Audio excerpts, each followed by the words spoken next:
Hi guys! Bahong upot! Welcome back to our vlog! Bakit lahat ng ilaw naka-on? Welcome back! Today is Thursday. Yung bata dito, hindi namin pinapasok. Kahapon pa siya absent, guys. And ngayong araw na to, kasi he's not feeling well. Bukas, papasok na siya. Ayan, gumagawa kami ng nagpa-practice na siya ng mga sight words niya, guys, and numbers. Ayan. Sight words and numbers. Mabilis naman siya matuto, guys. He's a fast learner naman na na bata. So, kaya namin to, guys. Kaya magiging teacher ang nanay. Pagtulan ko talaga siya ng pansin, guys. I even ordered flashcards and some other books para everyday babasahan ko siya ng libro. Yun. Kagagaling lang ni Mister. Sunduin ko na pala si Baba, pero for the sake of vlog muna tayo konti. Liam, please. Kagagaling lang ni Mister sa Costco. So, bumili siya ng dinala niya si Grandma kasi si Grandma kailangan ng cat food. Pagpunta nila doon, wala daw yung cat food. Iwan ko kung saan pumunta si Grandma, but hindi niya nahanap yung cat food. So, pinabili ko rin si Mr. yung mga wala na dito sa bahay, guys. Like, coffee, sabon sa plato, ayan, sa dishwasher na sabon. And then, udon. Noodles, favorite to ni Liam, guys. Is it A plus good? Or is it B? What's good about what? A plus or B plus? 8+. And then, strawberries. Liam, would you like some strawberries? Ito, correct lang na guys. Butter, masarap yan. The butter and blackberries. Itlog. And then, ito, isda. Hiwain ko ito mamaya. Ayan. White fish and salmon. So, yan yung binili ni Mr. galing sa Costco. So, let's go, Liam. Ako muna magsusundo kay Brianna. Pero siya yung maghahatid kay Brianna papuntang Kumon. Kasi may Kumon si Brianna ngayon. Let's go! Yuck! What's that? Okay, let's go! Wait, what is that? We're running late. Yeah, we are running late. Let's go to pick up Baba. Sorry, I don't need my shoes. We're not going outside. Okay. I forgot my toothbrush. Mom, Yeah. my new You, toothbrush. you don't need that one. You have the electric one. Grandma's Go to the back. I don't want you Grandma's- to be in the front. It should be safe if you're on the back. Go climb on the back, please. So Grandma's bus is lost. We're gonna go over there. We're gonna go to Daddy. We're gonna go to our house. Then Daddy's gonna go to Grandma's house. But I'm going. Why isn't Daddy here? Because Hi guys! Kabalik na kami ng bahay. Si Mister. Pinuntahan muna si Grandma kasi tumawag si Grandma na nawawala daw yung purse niya, nawawala daw yung bag niya. Na-misplace yun, guys, for sure. Nag-worried siya kasi yung kayamanan niya nasa bag niya. Nag-iwan siya ng voicemail. I can't find my purse. Para talang worried na worried talaga si Diana, guys. Kasi nga yung kayamanan niya nandun. Ayun, pinuntahan muna ni Mr. Sabi ni Mr. hindi, alam ko kasi siya na yung nag-open ng door. Dala ni Grandma yung bag niya. Paano ba naman ma-open ni Mr. yung door niya kung wala yung key at saka yung bag niya? Liam, can you put this one into the... na. lagi. Basta suguon lagi na yun ba? Put into the bathroom. Dad went to the went to... Grandma's house. Yeah. No. Why? Do you wanna go? Put this one into the room first. I think Dad was in a hurry. Ba, prepare your kumon. And your water. Ito guys, mag-ano muna tayo. mag-unboxing tayo guys ng in-order ko from Wii. Matutoy. Matutoy. Matutoy. Wait, wait on your shoes. My Kumon homework in my room. Now look for it. Wait, did you clean it up? I didn't clean up. I didn't Yes, touch. you did. So, dito ulit tayo sa kusina guys. Kusina lang talaga yung vlogging nito. Palitan ko na yung name ng ano ko, vlog ko. Kusina vlog. Okay, ito yung favorite ko na orderan ng ano guys. Asian products. Kasi napakabilis lang ng ano, ng delivery nila at saka mura siya guys. Ito, I ordered few products. Yung kakarating ko lang sa Pinas, pero wala kang dala. Hindi ako nagdala talaga kahit ano guys, kasi alam ko hate na hate ni Mr. yung nagdala ng mga abubot-abubot ba. Come on, please. So, I got this. Maganda yung pagka-repack nyo. Ito, sa ano to, hot pepper paste. Korean product siya. And then, ito naman is, ano to siya. Grabe yung pagkabalot. Yung hindi ko na mabasa kung ano yung laman nito, guys. Mga sauce ata to. Hindi ko mabasa. Wait lang yan. Ito pala ubi na flavor na coloring. And then, ito is mirin. Japanese siya. And then, that one is a coconut, guys. Kasi gagawa ako ng sapin-sapin. Kasi one of the lady friend, Filipina siya guys, sa I'm gonna miss Kumon. Zumba ko kasi nagre-request siya ng ng sapin-sapin. So ito, gagawa ko ng sapin-sapin. I'm gonna miss. Then ito, ubi is lang at saka langka. Pang ano ito sa sapin-sapin ko guys. And then, what's that? This one is Mommy? bagoong! Mommy? Yes. I'm not gonna go to Kumon today. I don't know, just look for it. Use your eyes. I don't know, Baba. I put it in my room on my I don't know, where did you put it? Here.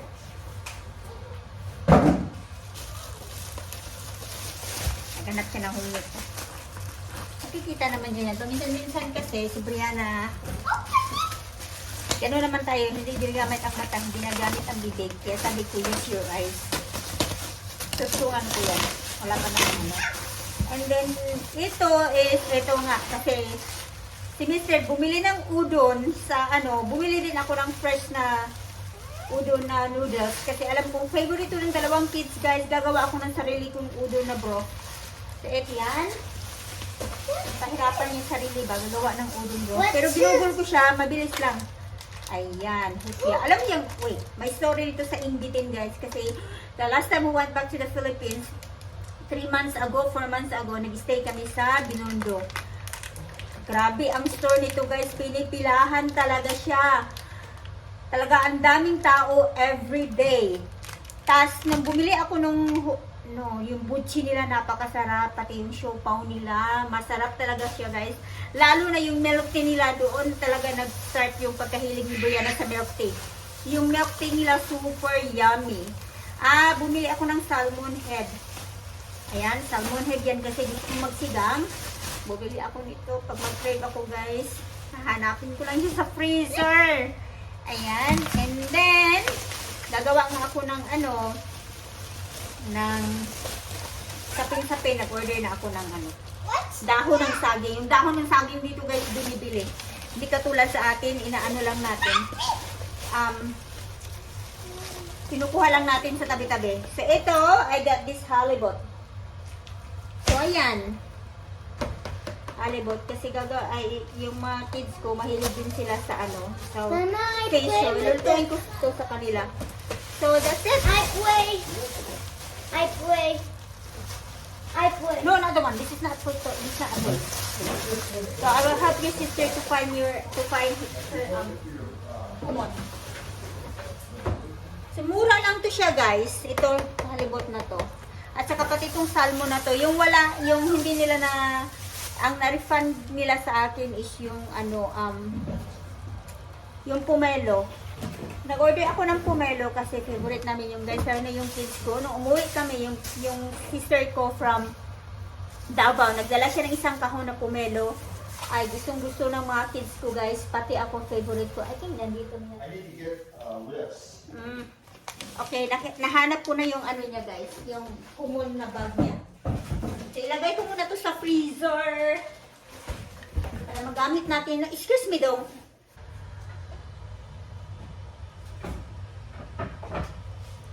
Hihiwain ko na tong mga isda guys. Saka ilagay sa freezer. Like itong salmon at saka itong cod fillet. Ayan. Yung isda dito wala nang mga skin. Tempting na kumain ito guys. So, bubuksan na natin siya. Dahil gutom ako. Pagdating ko kanina, galing sa ano ko guys, pumunta ako sa ortho ko. Anyway, may good news tayo guys. Malapit na akong 3 weeks na lang tatanggalin itong braces ko guys. Nag-graduate na rin ako sa braces. Matigas ba siya? Medyo may katigasan siya. Kasi naka-frozen kasi ito guys. So, gagawa ako ng kape at kakain ako nito. Nagutom ako guys. Tingnan naman. Yan, masarap yan. Palalamputin ko muna konti. Gagawa muna ako ng kape at hihiwain ko tong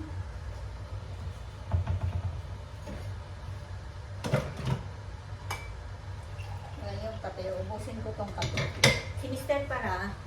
Si Mr. pala nag-request ng fish taco. So, yung dinner namin is fish taco.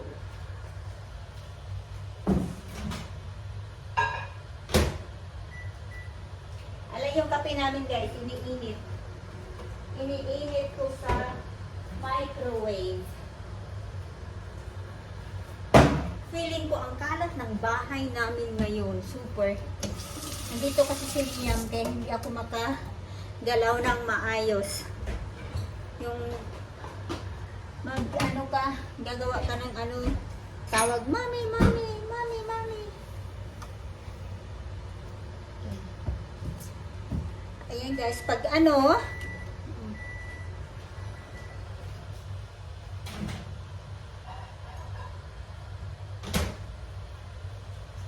nyo guys, pagdating sa pagkain, hindi talaga kami nagtitipid.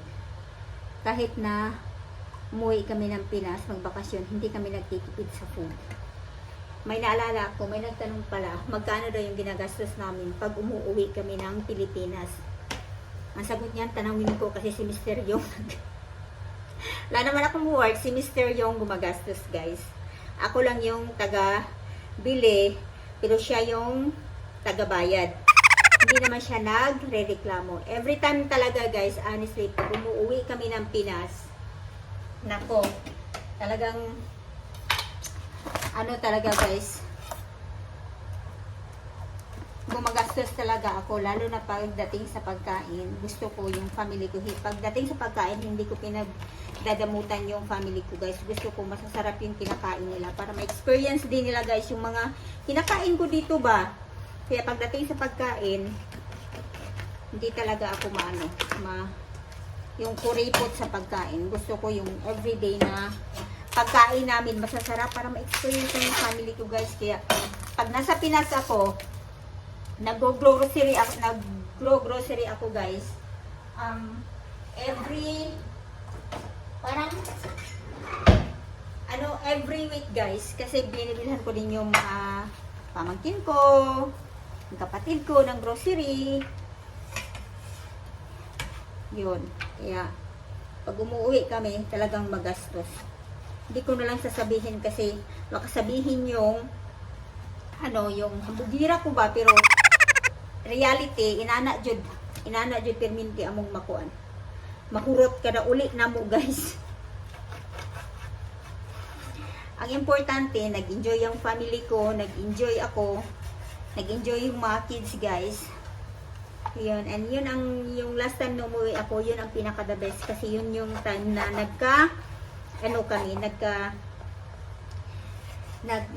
nabuo kami ba na as a family, although nawala na nga yung tatay ko, pero yun yung time na yun na talagang nabuo kaming magkakapatid.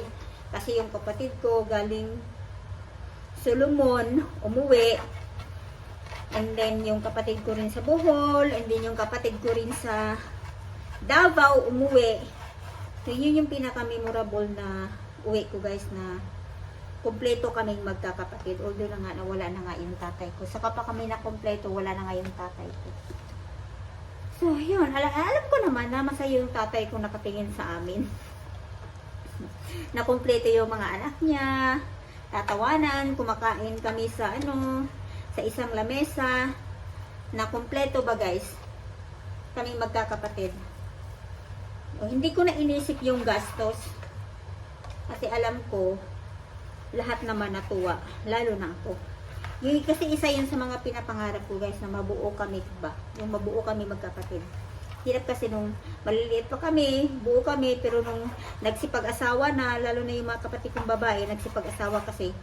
Tapos, yung kapatid kong babae pumunta sa Davao, yung isa naman sa Bohol.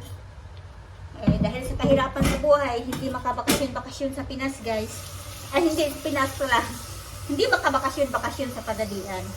So, sinamantala ko yung time na yon nung pag-uwi namin, na pinauwi ko yung kapatid ko from Davao.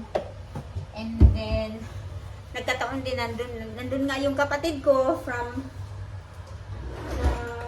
Solomon. And then yung kapatid ko rin na galing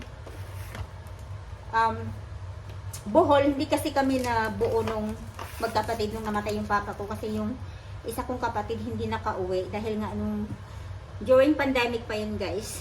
So yeah, so gumastos man ako ng malaki,